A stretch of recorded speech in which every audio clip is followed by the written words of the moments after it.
ज्ञानेश्वर महाराज म्हणतात, विरक्ती वाचून कशी ज्ञानाशी तगण्याची नाही, व अंतकरणात वैराग्य निर्माण झाल्याशिवाय ज्ञानाचा अंकुर येत नाही, किंवा अंतकरणात वैराग्य निर्माण झाल्याशिवाय भक्तीसुद्धा निर्माण होणार नाही. म्हणून भक्तीचा उदय व्हावा, ज्ञान मिळावं, यासाठी कशाची गरज आहे? वैराग्याची गरज आहे. तर हे वैराग्य म्हणजे काय?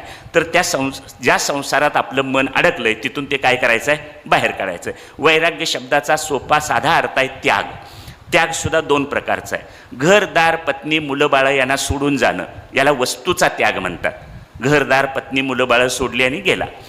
संत आम्हाला असा त्याग करायला सांगत नाही, तो वस्तूचा त्याग आहे. आणि दुसरा एक संग त्याग आहे. घरातच राहायचं, सगळ्यांचं सगळं करायचं, पण मी केलं म्हणून त्याला चिकटायचं नाही, याला म्हणतात संग त्याग.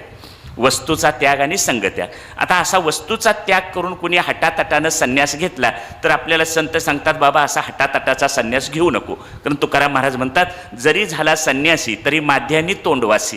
एखाद्यानं असा हटातटानं संन्यास घेतलाच तर दुसऱ्या दिवशी दुपारी 12 वाजता पोटात भूक लागते, मग अन्न खायला कुठं जाणार?